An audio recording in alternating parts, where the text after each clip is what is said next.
जीवम जीवम दव्वम जिणवरवस head जेडे दिट्ठम देविंद विंद वंदम वंदेतं सौवदा शिरसा। द्रव्य संग्रह जी ग्रंथ, और इस ग्रंथ में तीसरे अधिकार के अंतर्गत ध्यान की चर्चा चल रही है और बहुत ही महत्वपूर्ण गाथा 56 परम ध्यान का लक्षण।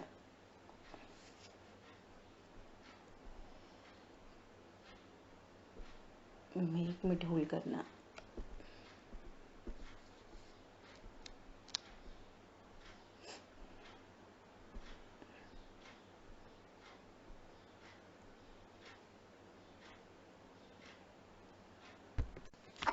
तो परम ध्यान की चर्चा चल रही है।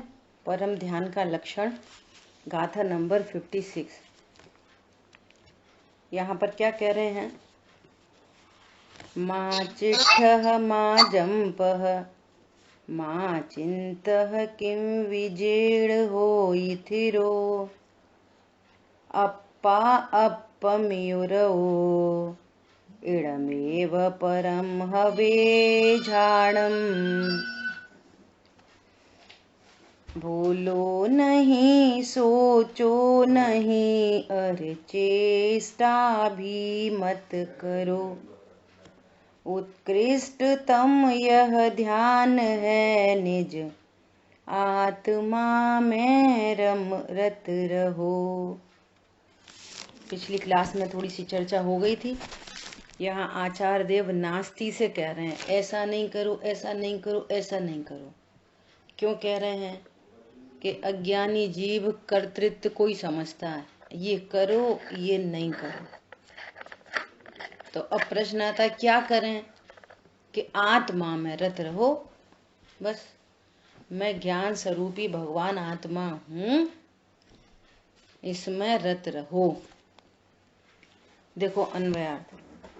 हे भव्य पुरुषों, कुछ भी चेष्टा न करो, कोई चेष्टा नहीं। मैं ज्ञान स्वरूप हूँ। ज्ञान स्वरूप क्या चेष्टा कर सकता है? बताओ, ये निर्णय के बिना ये बात कैसे समझ में आएगी? ज्ञान स्वरूप भगवान आत्मा क्या चेष्टा कर सकता है? बोलो। खड़गासन की चेष्टा हमारी है कि पद्मासन की चेष्टा हमारी है? ध्यान कौन से आसन से किया जाता है? बोलो। अब व्यवहार ने के इतने वचन हैं कि ऐसा बोलेंगे कि या तो पद्मासन में बैठो या खड़गासन में बैठो। जिनवाणी में ही लिखा मिलेगा। अभी सामायिक का स्वरूप देखो, वहां लिखा मिलेगा पद्मासन में बैठो या खड़गासन में बैठो, है ना? तभी कह रहे हैं यहाँ कुछ भी चेष्टा न करो। व्यवहार से इतनी बात भी कही जाएगी और परमार्थ से ये समझा जाएगा कि मैं कोई भी चेष्टा कर सकता नहीं। बस स्टार्टिंग इधर से होनी है। कुछ भी चेष्टा नहीं करो। ज्ञान स्वरूप हूं, क्या चेष्टा कर सकता है? अनादि से कोई चेष्टा की ही नहीं है। जब की ही नहीं है तो फिर क्या नहीं करें? पॉइंट समझ में आ रहा है? बहुत महत्वपूर्ण बात है। बोलो। ज्ञानी जीव तो कोई चेष्टा नहीं करते। अज्ञानी कौन सा चेष्टा कर सकता है? अज्ञानी पद्मासन लगा के बैठ सकता है अज्ञानी, कि खड़गासन में खड़ा हो सकता है अज्ञानी? बोलो। अभी अज्ञानी की बात कर रहे हैं। बोलो। जो अज्ञानी है वो भी कौन है? ज्ञान स्वरूप भगवान आत्मा। तो ज्ञान स्वरूप भगवान आत्मा कौन सी चेष्टा कर रहा है? अनादि से ज्ञान स्वरूप भगवान आत्मा ने आज तक कौन सी चेष्टाएं की हैं? बताओ, कौन बताएगा? कौन सी चेष्टा कर सकता है? कोई भी चेष्टा नहीं की, अपनी आत्मा का वो चिंतन किया बस। नहीं, मैं आत्मा हूं ऐसा जाना नहीं है, उसका नाम अज्ञानता है। समझ आई बात? मैं आत्मा हूं ऐसा जाना नहीं गया, और ये जाना गया कि मैं शरीर की चेष्टा मैं करता हूं, इसलिए उसको उधर से समझाया कि कोई चेष्टा, तुम्हें ध्यान करना है ना तो कोई चेष्टा मत करो, इधर से समझा रहे हैं। और चेष्टा मत करो का अर्थ क्या है कि मैंने आज तक कोई चेष्टा नहीं की, ऐसा मुझे सदा ध्यान रहे। शरीर की कोई चेष्टा मैं नहीं कर सकता। ध्यान के लिए बैठा है ना। और क्या कि शरीर की कोई चेष्टा मेरी चेष्टा नहीं, मैं चेष्टा कर सकता नहीं।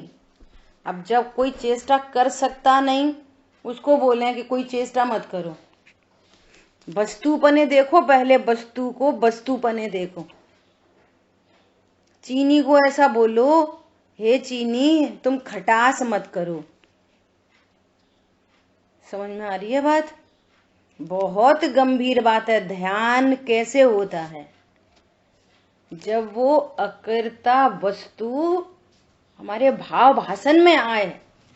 अकर्ता वस्तु का अर्थ क्या है? अकर्ता वस्तु, ज्ञाता वस्तु का अर्थ क्या है? कुछ भी चेष्टा मत करो। मत करो मतलब मैंने आज तक कोई चेष्टा नहीं की, कर नहीं सकता, कभी नहीं की पूर्व से ही नहीं की। ऐसे स्वरूप को जानो। अब ऐसा स्वरूप कौन सी चेष्टा से जाना जाएगा? बोलो। सच्ची समझ का नाम धर्म है। सच्ची समझ से ज्ञान होता है, सच्ची समझ से ज्ञान की निरंतरता होती है, सच्ची समझ से ज्ञान की निरंतरता पूर्वक ध्यान होता है। सच्ची समझ है। देह की चेष्टा मैं कर नहीं सकता, मैंने की नहीं आज तक, ये भाव निकलेंगे इसमें से। वस्तुपने, हे भव्य पुरुषों कुछ भी चेष्टा न करो, कुछ भी मत बोलो। कितना बोलते हो तुम लोग? कम बोलते, ज्यादा बोलते, सच बोलते, झूठ बोलते, क्या क्या बोलते? केमिस्ट्री कैसी है? वस्तु स्वरूप कैसा है? ये गाड़ी चलती है ना, जब ड्राइविंग सीट पे वो बैठता है ड्राइवर, और चाबी लगाई, ऑन की, है ना, वो गाड़ी मूव होने लगी। कितने पुर्जे काम करते हैं। ब्रेक पे से पैर हटता है, एक्सीलेटर दबता है, गियर फर्स्ट गियर पर डालते हैं, फिर सेकंड गियर पर डलती है। कितने सारे फंक्शन हो रहे हैं, तब कह रहे हैं कि गाड़ी चल रही। सीधे सीधे एक शब्द बोलते हैं, गाड़ी चल रही। अकेली गाड़ी चल रही कि और बहुत सारे काम एट ए टाइम हो रहे हैं, तब गाड़ी चल रही है। पहिए भी घूम रहे हैं, स्टेयरिंग भी है, एक्सीलेटर भी है, और उसमें बहुत छोटे छोटे अंदर बहुत सारे पेट्रोल जा रहा है। ऐसे कह रहे हैं कि बोलो नहीं। अब बोलने में क्या क्या कार्यक्रम चल रहा है? बोलने में बोलो, भाषा वर्गणा का परिणमन हो रहा है। नंबर 1 यहाँ है भाषा वर्गणा। मेरे द्रव्य गुण पर्याय से एकदम प्रगट जुदे भाषा वर्गणा का परिणमन, वो शब्द रूप परिणमन कर रही हैं। यहाँ पर महास्कंद टकराते हैं, ये होठ दंत तालु, ये शरीर की क्रिया हो रही है। वहीं पर मैं बोलूं ऐसे चारित्र मोहिनी कर्म का उदय चल रहा है, वहीं पर बोलने का भाव चल रहा है, और यहीं पर एक जानना जानना जानना जानना एक पर्याय उत्पन्न हो रही है, और यहीं पर भगवान आत्मा विराजमान है, जिसको जानने पर परम शांति होने वाली है अनंत काल के लिए। बोलो। तो अब ये सारे काम हो रहे हैं और इन सारे काम में मैं कौन हूं? अनादि से आज तक अबोला तत्व हूं, अशब्द हूं, कभी बोला ही नहीं। बोलना तो छोड़ो, बोलने का भाव भी नहीं हुआ जिसमें। अब इसके स्वरूप को जानकर और ज्ञान की निरंतरता सो ध्यान, इसका स्वरूप जानना है। तो क्या बोल रहे हैं? बोलो नहीं। जो कभी बोला ही नहीं उसको कह रहे हैं बोलो नहीं। तो किसको बोल रहे हैं? ज्ञान को समझा रहे हैं। क्या समझा रहे हैं? तुमने आज तक कोई शरीर की चेष्टा नहीं की और आज तक कभी कुछ बोला नहीं। अब बोलने में इतने सारे काम हो रहे हैं और ये स्वरूप नहीं जानता तो ये समझता है मैं बोला। अभी कौन बोल रहा है? आप बोल रहे, हम बोल रहे। तो आप बोलोगे आप बोल रहे, हम तो मौन रह के सुन रहे। आप बोल रहे हो। और यहां कह रहे हैं कि हम इस समय बोल ही नहीं रहे। अशब्द हूं मैं, अबोला तत्व हूं, अशब्द हूं। तुम झूठ बोलते कि सच बोलते? झूठ बोलते कि सच बोलते? भैया झूठ नहीं बोलना चाहिए। झूठ बोलने से पाप पड़ता है, सच बोलने से पुण्य बनता है। यहां तो कहने बोल सकते ही नहीं, बोल सकते नहीं। और इस स्वरूप को जानने पर ये बोलने का भाव विलय को प्राप्त होता है। कह रहे बोलो नहीं। जहां बोलने का भाव, स्वरूप के आश्रय से बोलने का भाव नहीं। जब भाव नहीं तो होठ दंत तालू नहीं हिल रहे, नहीं हिल रहे तो शब्द भी नहीं निकल रहे। तो कह रहे हैं बोलो नहीं। बोलो नहीं मतलब अपने को अबोला तत्व जानो तब कार्यक्रम बनेगा। बोलो नहीं। अपने को अशरीरी जानो तब कार्यक्रम बनेगा कि कोई चेष्टा मत करो। कोई चेष्टा हो नहीं रही। समझ आई बात? कितनी टेक्नोलॉजी है। कुछ चिंतवन मत करो, कुछ सोचो मत। क्योंकि जब सोचने का कार्यक्रम चलता है ना, तब ये अन्य 5 इंद्रियों से अन्य मन इंद्री एक्टिव रहती है। और मन इंद्री जब तक एक्टिव रहती है तब तक विकल्प चलते हैं, विकल्प। और जब तक विकल्प है तब तक ध्यान नहीं, तब तक विकल्प चलते हैं। तो क्या कह रहे हैं कि चिंतवन भी मत करो। चिंतवन मत करो का अर्थ क्या है? ये क्या आ गया ब्लैक? जिससे आत्मा आत्मा में लीन होकर स्थिर होता है, यही उत्कृष्ट ध्यान है। यही उत्कृष्ट ध्यान है। स्क्रीन पे आ नहीं रही?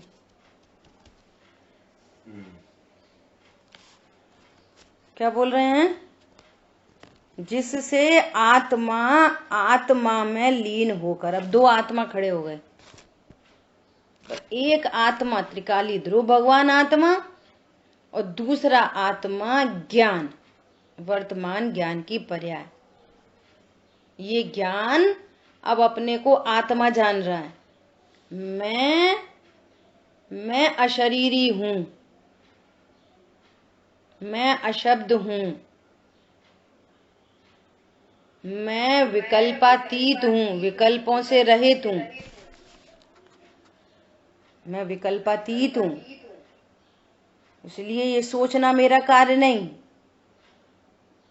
ऐसा ज्ञान पूर्व में निर्णय करता है। निर्णय पूर्वक अशब्द हूं, अशरीरी हूं, मन इंद्री से रहित हूं, 5 इंद्रियों से रहित हूं, अतीन्द्रिय महापदार्थ हूं। अब ऐसा विकल्प, और विकल्प चलते चलते वो निर्विकल्प दशा प्रकट होती है, तो ध्यान का जन्म होता है। और उस ध्यान में अतीन्द्रिय आनंद उत्पन्न होता है। समझ आ गई इन सब का क्या भाव है? कुछ भी चेष्टा मत करो, तो मत करो भैया, चेष्टा मत करो, लेकिन ज्ञान स्वरूप को मत जानो कि मैं अशरीरी गायक हूँ, मत बोलो। अब बहुत लोग ऐसे ही अर्थ समझ के ऐसे कोई चेष्टा नहीं कर रहे, बैठ गए, शरीर की क्रिया को स्थिर कर लिया, शरीर को स्थिर कर लिया, मन तो स्थिर नहीं है।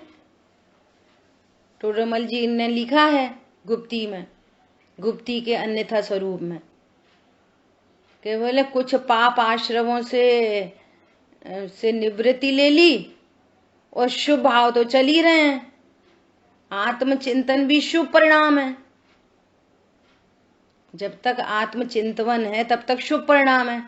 और जहां शुभ प्रवृत्ति हो रही है तो वहां गुप्ती कैसे हो सकती है? समझ में आ रही है? व्यवहाराभासी के प्रकरण में व्यवहाराभासी निश्चय व्यवहार के स्वरूप को नहीं जानता, तो जो कुछ कथन व्यवहार से किए गए हैं ना, वो उसको एज इट इज फॉलो करता है, तो उसको भाव भाषित नहीं होता और समझता है कि मेरे को तो गुप्ती हो रखी है। वहां पे गुप्ती में तो कर्म रेखा बदलती है, गुप्ती में तो कर्म कटते हैं, है ना, और इसको बंद हो रहा है। कौन समझ में आया? देखो यहाँ पर चर्चा की है संवर तत्व का अन्यथा स्वरूप, इसमें गुप्ती की बात करी है। सुनना बहुत ध्यान से, इससे रिलेट करेगी बात।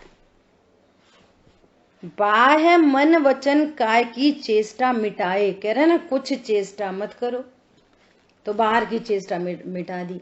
अब न कोई रोटी बना रहा, न कोई बच्चों को संभाल रहा, न कोई ऑफिस जा रहा, अब हम तो बैठ गए समय के लिए।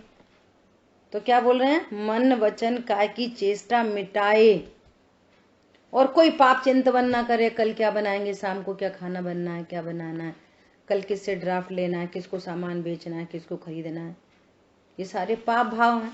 तो कोई पाप भाव का चिंतन नहीं करे। अब कह रहे हैं बोलो नहीं, तो मौन धारण करें।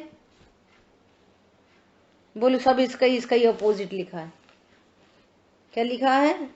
बाह्य मन वचन काय की चेष्टा मिटाए, भैया कोई चेष्टा मत करो, और पाप चिंतवन नहीं करे। चिंतवन मत करो, तो पाप चिंतवन तो नहीं कर रहा, और कुछ भी बोलो मत, तो मौन धारण कर ले, और गमनादी भी ना करे, उसे वह गुप्ती मानता है।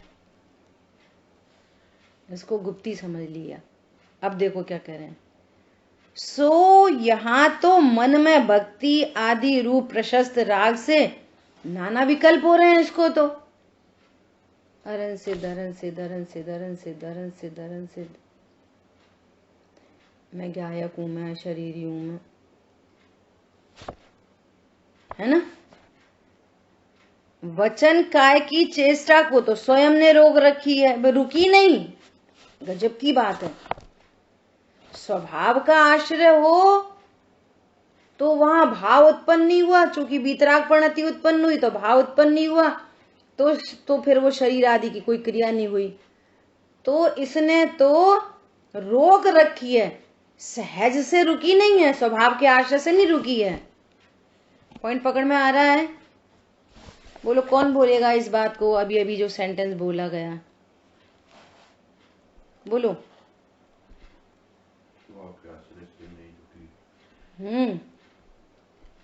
स्वभाव के आश्रय से नहीं रुकी, रोक रखी है, ये कह रहे हैं, रोक रखी है।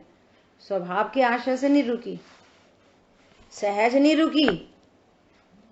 जहां स्वभाव का आश्रय होता है वहां कोई विकल्प नहीं होता, जहां विकल्प नहीं होता वहां शरीर की कोई चेष्टा नहीं होती, वहां बोलने का भाव भी नहीं होता, वहां कोई चिंतवन भी नहीं होता। डायरेक्ट आत्मा आत्मा में लीन रहो। तो क्या कह रहे हैं? मन वचन और काय की चेष्टा स्वयं ने रोक रखी है, और वहां शुभ प्रवृत्ति है, और प्रवृत्ति में गुप्तीपना बनता नहीं। इसलिए वीतराग भाव होने पर जहां मन वचन काय की चेष्टा न हो वही सच्ची गुप्ती है। गुप्ती कहो, ध्यान कहो, एक ही बात है। समझ आ गई बात? उसका नाम ध्यान है।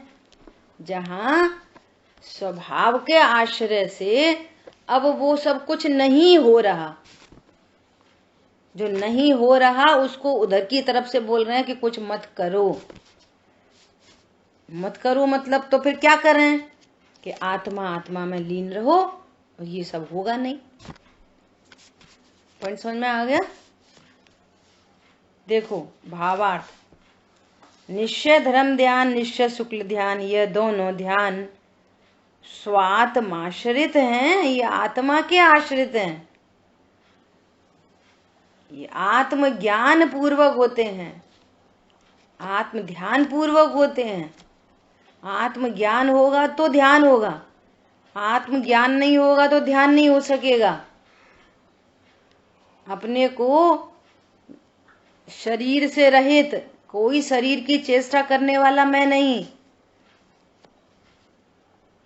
वचन की किसी क्रिया को करने वाला मैं नहीं, मन इंद्री से भी रहित अतीन्द्रिय महापदार्थ हूं।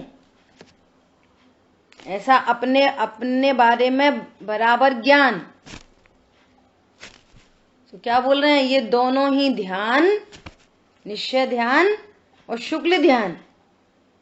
शुक्ल ध्यान अर्थात जिससे अनंत बनते हैं वो शुक्ल ध्यान, और निश्चय ध्यान मतलब जिससे धर्म की शुरुआत होती है, जिससे रत्नत्रय प्रकट होते हैं, वो धर्म ध्यान। मोक्ष महल की प्रथम सीढ़ी वो आत्म आश्रित है। आत्माश्रित है अर्थात मैं आत्मा हूं इस ज्ञान पूर्वक होती है। अपने को देह जानने वाला ध्यान नहीं कर सकता, ध्यान नहीं कर सकता। पत्नी बच्चे दुकान मकान जानने वाले को ध्यान नहीं होता, को ध्यान होता है, को ध्यान, उसको को ध्यान होता है। क्या बोल रहे हैं? यह दोनों ध्यान स्वात्माश्रित हैं, आत्म ध्यान के अतिरिक्त अन्य सब घोर संसार का मूल है। घोर संसार का मूल, घोर संसार का मूल है। कल्पना करो, इसलिए अपन ने स्टार्टिंग की थी जिस दिन ध्यान की बात चली थी। ध्यान के बिना कोई जीव नहीं है, ध्यान तो चल ही रहा है। तो कौन सा ध्यान चल रहा है? आर्त ध्यान, रौद्र ध्यान। हिंसा में आनंद, झूठ में आनंद, चोरी में आनंद, कुशील में आनंद, परिग्रह में आनंद, ये और रौद्र ध्यान है। क्रोध में आना, हमने सही क्रोध करा, एकदम सही बोला हमने। मान में आनंद, कोई आपको मान दे रहा, हम बहुत खुश हो रहे हैं, हमसे बड़ा कोई नहीं, हम तो बहुत पैसे वाले हैं। मान में आनंद, ये रौद्र ध्यान है। मायाचारी में आनंद, कोई ठिकाना थोड़ी है। मायाचारी, इसकी उससे कह दी, उसकी उससे कह दी, उसकी उससे भिड़ा दी, उसकी उससे भिड़ा दी। भाव है अपना, दूसरे को हर्ट करने का, दूसरे के नाम से करके कोई बात कर दी और आनंद मना रहे। खोटी गतियों का कारण है। यहाँ तो कह रहे हैं कि भैया बुद्धि पूर्वक नेगेटिव एनर्जी से बच के और ये काम करना है। भैया उपत उपत के वो परिणाम होने हैं। तो कल्पना करो, किसी को यूज करना, छल कपट, मायाचारी, लोभ, लोभ, पैसे बचाने की वृत्ति, दूसरे को यूज करने की वृत्ति। हमने किसी से काम कराया 50 रुपए का, पैसे दे दिए उसको 20 रुपया, ये लोभ। तो अब ये निर्णय कहाँ है? निर्णय कहाँ है? बिना निर्णय के ऐसे ही भाव होते हैं, नेचुरल।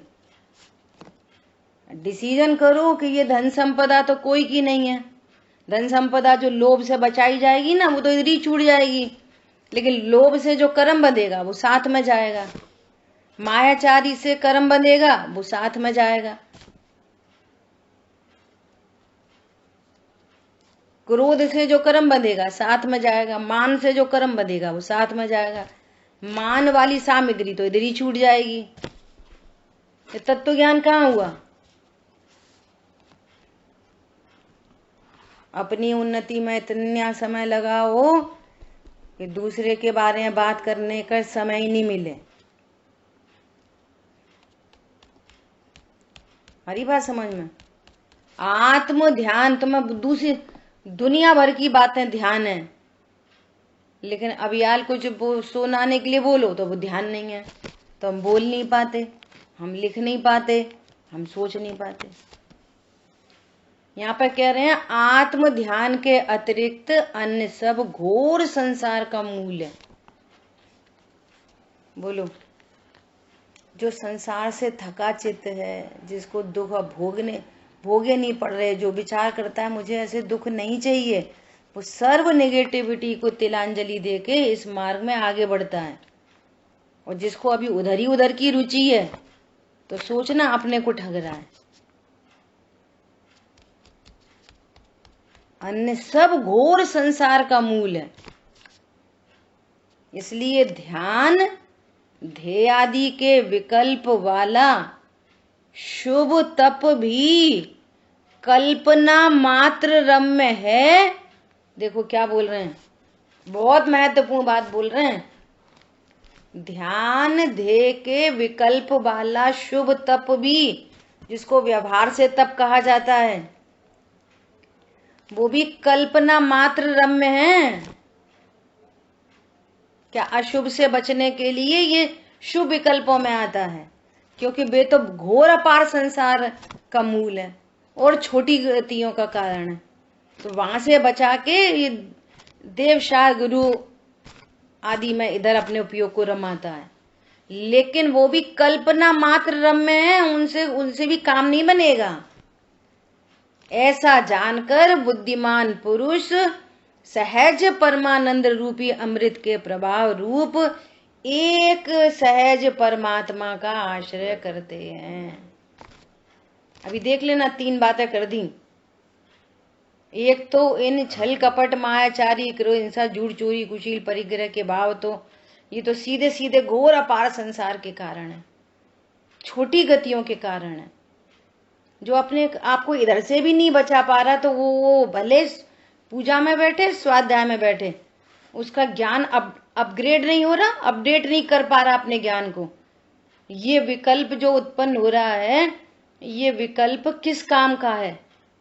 इससे किसका भला होगा, अपना कि पर का? किसका भला होगा? अभी इतना विवेक विचार करके वो ज्ञान उठ नहीं पा रहा, तो उनकी तो बात ही छोड़ दो। अभी यहाँ तो कह रहे हैं कि इसको भी छोड़कर जो शुभ परिणाम में आता है, ध्यान ध्येय आदि के निर्णय में ज्ञान लगेगा ना।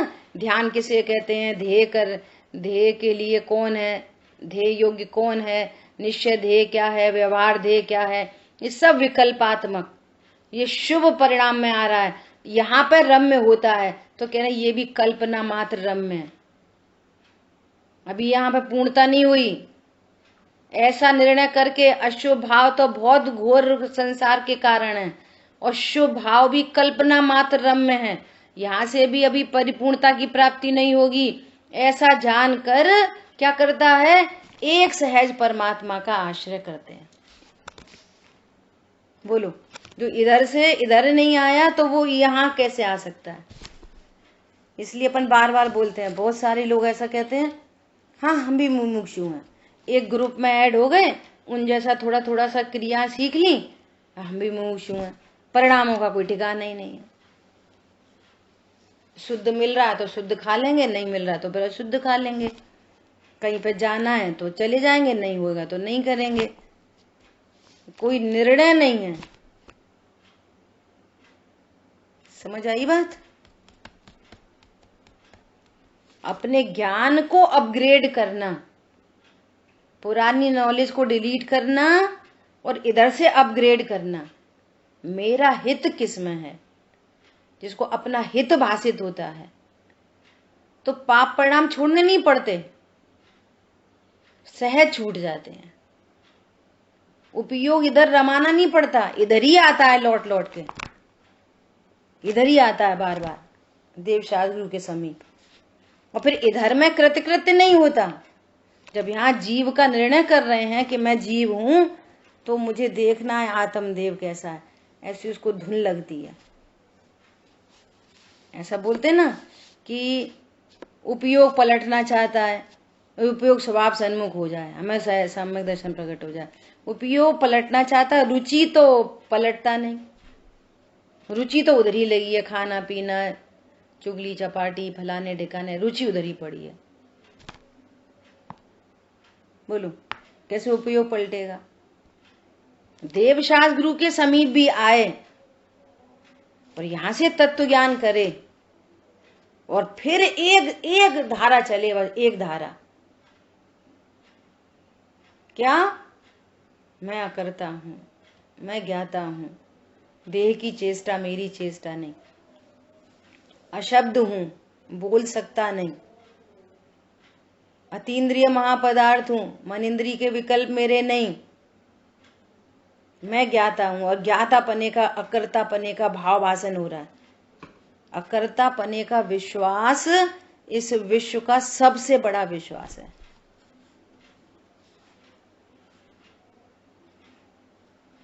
समझ आ रही है? ये क्रम है, ये क्रम। अपने आत्मा में स्थिरता द्वारा लीन होने से यह परम ध्यान प्रकट होता है। वहां किसी भी चेष्टा का, बोलने का या चिंतवन का बुद्धि पूर्वक विकल्प होता ही नहीं है। तो बोला जाता है कि मत बोलो, कोई चेष्टा मत करो, जहां विकल्प उत्पन्न नहीं होता। समिति किसे बोलते हैं? समिति सम्यक प्रकार से ही थी। वो ज्ञान सम्यक प्रकार से स्वभाव सन्मुख होता है, तो वहां गमन आदि का भाव उत्पन्न नहीं होता। और यदि गमन का भाव उत्पन्न हो, गमन का भाव उत्पन्न हो, तो देख देख के चलेंगे, ऐसे दौड़ेंगे भागेंगे नहीं। और यदि दौड़, अपन समिति किसको समझ रहे हैं? समिति मतलब 4 हाथ जमीन देखकर चलना। और यदि 4 हाथ जमीन देकर चलने का भाव ही नहीं हुआ, तो समिति होगी कि नहीं होगी? बोलो। निश्चय समिति, व्यवहार समिति, उसको तो उपचार से समिति कहते हैं। कैसे बताएं वीतरागता को? निश्चय समिति को कैसे बताएं? तो शरीर की चेष्टा से समिति बतानी पड़ती है कि इतनी वीतरागता है, इतनी निश्चिंता, इतनी शांति, इतनी निर्भरता है कि दौड़ने भागने का विकल्प ही नहीं है। क्यों दौड़ना है, क्यों भागना है? जीवों का घात हो। तो ये व्यवहार समिति और स्वभाव का आश्रय हुआ ये निश्चय समिति। समझ आ गई बात? क्या बोल रहे हैं? वहां किसी भी चेष्टा का, बोलने का या चिंतवन का बुद्धिपूर्वक विकल्प नहीं होता, अर्थात स्वात्मा के आश्रय से ही ऐसी निर्विकल्प दशा प्रकट होती है। अब देखो क्या बहुत गजब की बात करें। पूर्व काल में व्यवहार ध्यान था, स्वीकार था, डायरेक्ट नहीं आते थे। डायरेक्ट ऐसा कुछ भी चलते फिरते कुछ भी चल रहा है और चल रहा है और वो ध्यान हो गया, ऐसे नहीं होता। उससे पूर्व में व्यवहार धर्म ध्यान की कंडीशन बनती है, बनती ही है ना? पूर्व काल में व्यवहार धर्म ध्यान था, इसलिए वह प्रकट हुआ, ऐसा नहीं है। देखो अभी कल परसों खूब चल रही है, नए चक्र की मीटिंग चल रही है, सबकी संगोष्ठी चल रही है। तो जो निश्चय ध्यान से पूर्व जो व्यवहार धर्म ध्यान होता है, उससे ही तो धर्म ध्यान प्रकट हुआ कि उससे नहीं हुआ। वो आश्रव तत्व है, वो शुभ भाव है वो, और शुभ भाव से निश्चय ध्यान होता है, फिर ऐसा प्रसंग बन जाएगा। आश्रव से संवर की उत्पत्ति होती है, ऐसा प्रसंग आ जाएगा। अनंतर पूर्व क्षणवर्ती पर्याय ऐसी हैं, उसका ज्ञान करा रहे हैं, किंतु अपना पुरुषार्थ बढ़ाकर उस विकल्प का भी जब अभाव होता है, अभाव करके आत्मा अपने आश्रय से, पर से और व्यवहार से परम निरपेक्ष शुद्र चारित्र रूप परम दशा प्रकट करता है, ऐसा समझना चाहिए। अपन ने पिछली क्लास में चर्चा की थी, अब सोना है सोना है सोना है सोना है, वो फिर नींद आ गई अचानक। तो जी सोने सोना है, मुझे सोना है, ऐसे विकल्प का अभाव होकर नींद आती है। जब तक वो विकल्प आ रहा है, अरे नींद आ जाए जल्दी आ जाए, नींद आ जाए जल्दी आ जाए, जब तक ये विकल्प है ना, तब तक नींद नहीं आएगी। उस विकल्प का अभाव होकर नींद आती है। समझ में आ रही बात? मैं ज्ञान हूं, मैं शुद्ध हूं, बुद्ध हूं, परम पदार्थ हूं, अविनाशी हूं, जब तक ये विकल्प चल रहे हैं तब तक व्यवहार धर्म ध्यान है। और इस विकल्प से निश्चय ध्यान नहीं होता, इस विकल्प का अभाव होकर निश्चय ध्यान होता है। समझ में आया? इस विकल्प से निश्चय ध्यान होता है तो क्या दोष आएगा? बोलो। इस विकल्प से निश्चय ध्यान हुआ, व्यवहार ध्यान से निश्चय ध्यान होता है, इसमें क्या दोष आएगा? कौन बताएगा? बोलो।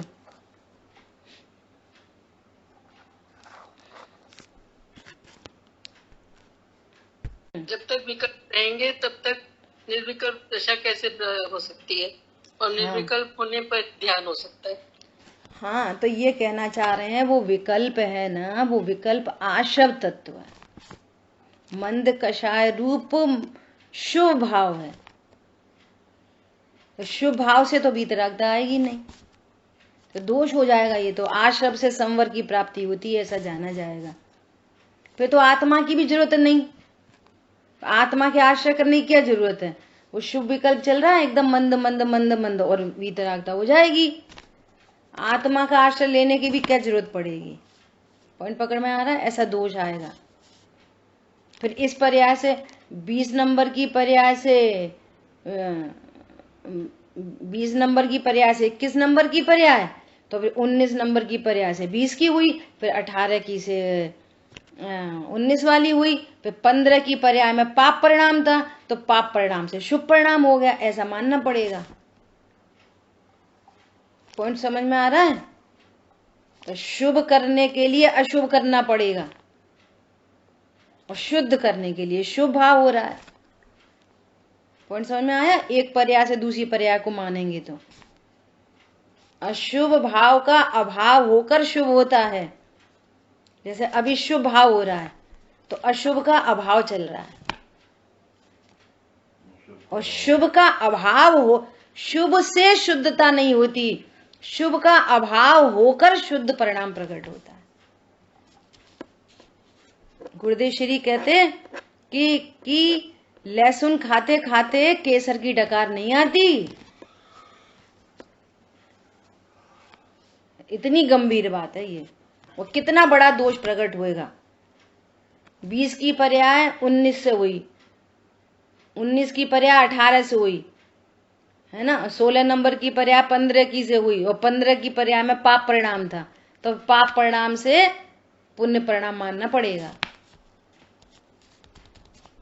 समझ में आ रही है बात? इतनी गंभीर बात है।